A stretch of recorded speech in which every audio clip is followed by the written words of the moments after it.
प्रिय विद्यार्थियों, मैं रघुवंश सर हिस्ट्री का चैप्टर 1 का पार्ट 4 में रीजन एंड एम्पायर या क्षेत्र और साम्राज्य तथा ओल्ड एंड न्यू रिलीजन्स अर्थात पुराने और नए धर्म के बारे में चर्चा करने जा रहा हूं। हमारे देश में मध्यकाल में कई बड़े बड़े साम्राज्य स्थापित हुए थे जो कई क्षेत्रों को मिलाकर बने थे। उनमें जो प्रमुख साम्राज्य थे वो थे चोल, तुगलक तथा मुगल साम्राज्य।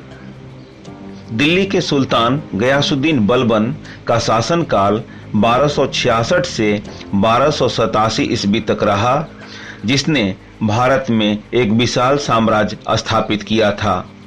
इसकी जानकारी हमें संस्कृत में लिखित एक प्रशस्ति पत्र से मिलती है, जिसे सुल्तान की प्रशंसा में लिखा गया था। उसका साम्राज्य पूर्व में बंगाल, गौड़ से लेकर पश्चिम में अफगानिस्तान के गजनी, गजना तक तथा संपूर्ण दक्षिण भारत, द्रविड़ तक फैला हुआ था। स्टूडेंट्स, मैं यहाँ बतला दूं कि NCERT की किताब में बंगाल के साथ ब्रैकेट में गौड़, गजनी के साथ गजना तथा दक्षिण भारत के साथ द्रविड़ लिखा हुआ है। वास्तव में गौड़ शहर बंगाल की राजधानी थी, जिसे अलग अलग साम्राज्यों में अलग अलग नामों जैसे लखनऊती तथा जनताबाद के नाम से जाना जाता था।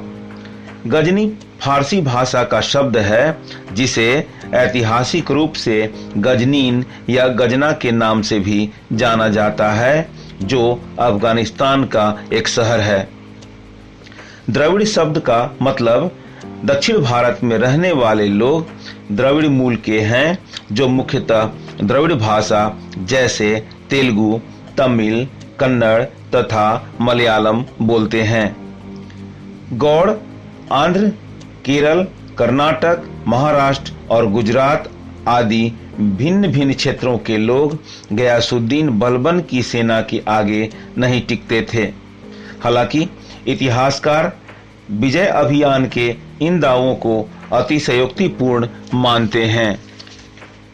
सन 700 ईस्वी तक कई क्षेत्रों के अपने अपने भौगोलिक आयाम या ज्योग्राफिकल डायमेंशन तय हो चुके थे और उनकी अपनी भाषा तथा सांस्कृतिक विशेषताएं स्पष्ट हो चुकी थीं।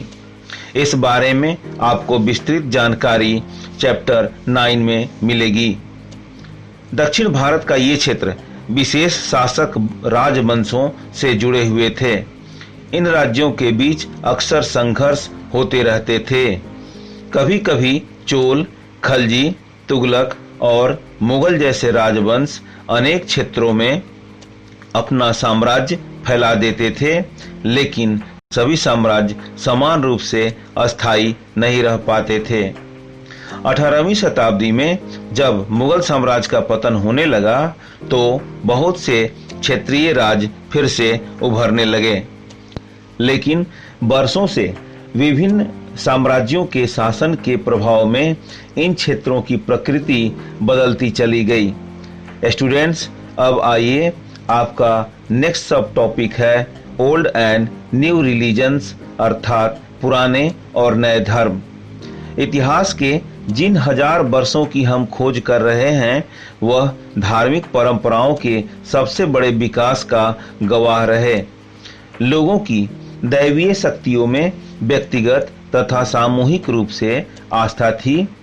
किसी दैवी तत्व या धर्म में सामूहिक आस्था या विश्वास स्थानीय समुदायों के सामाजिक और आर्थिक संगठन से संबंधित होती थी। बाद में जैसे जैसे इन समुदायों का सामाजिक संसार बदलता गया, उनके धार्मिक विश्वास ही बदलते चले गए। आज हम जिसे हिंदू धर्म कहते हैं, उसमें भी इस दौरान काफी महत्वपूर्ण परिवर्तन हुए। इन परिवर्तनों में से कुछ थे नए देवी देवताओं की पूजा, राजाओं द्वारा मंदिर निर्माण तथा समाज में पुरोहितों या पुजारियों के रूप में ब्राह्मणों का समाज में प्रभावशाली समूह के रूप में बढ़ता महत्व।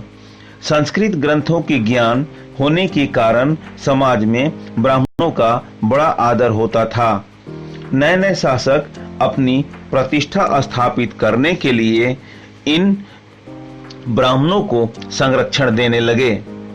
इसी समय के दौरान भक्ति के विचारों का उदय होने लगा, जिसमें व्यक्ति अपने इष्ट देवताओं का भजन गान करते हुए उनमें प्रेम स्थापित करने लगे, जिसमें ब्राह्मणवादी कर्मकांड की कोई जरूरत ही नहीं पड़ती थी। लोग ईश्वर से प्रेम करने लगे और उनकी भक्ति रस में डूबने लगे। इसी अवधि में भारतीय उपमहाद्वीप में और भी दूसरे नए नए धर्मों का उदय हो रहा था। सबसे पहले व्यापारियों और आप्रवासियों ने कुरान की शिक्षाओं व उपदेशों को 7वीं शताब्दी में भारत लाया। मुसलमान कुरान शरीफ को अपना धर्म ग्रंथ मानते हैं और वे केवल एक ईश्वर यानी अल्लाह की सत्ता को स्वीकार करते हैं, जिसका प्रेम, करुणा और उदारता में आस्था रखने वाले हर व्यक्ति को गले लगाते हैं, भले ही उस व्यक्ति की सामाजिक पृष्ठभूमि कुछ भी रही हो। कई शासक इस्लाम और उलेमाओं के भी संरक्षक बन गए। स्टूडेंट्स, मैं यहाँ बतला दूं कि इस्लाम धर्म के गुरुओं जो धर्म और इस्लामिक कानून के ज्ञाता होते थे, उन्हें उलेमा कहा जाता है। इस तरह बहुत सारे शासकों ने इस धर्म एवं धर्म गुरुओं को अपना संरक्षण देने लगे। हिंदू धर्म की ही तरह इस्लाम धर्म की व्याख्या उनके अनुयायियों द्वारा अलग अलग तरह से किया जाने लगा। मुसलमानों में जो शिया मुसलमान थे, वे पैगंबर मोहम्मद के दामाद अली को मुसलमानों का विधि सम्मत नेता मानते थे, और जो सुन्नी मुसलमान थे, वे खलीफाओं के प्रभुत्व को स्वीकार करते थे। इस्लामी न्याय सिद्धांत जैसे भारत में हनफी और सफ़ी की विभिन्न परंपराओं में कई महत्वपूर्ण अंतर थे। साथ ही उनके धर्म सिद्धांतों तथा रहस्यवादी परंपराओं में भी। प्रिय विद्यार्थीगण, अब आज के लिए इतना ही। शेष भाग के साथ हम फिर मिलेंगे अगले वीडियो में। तब तक के लिए धन्यवाद।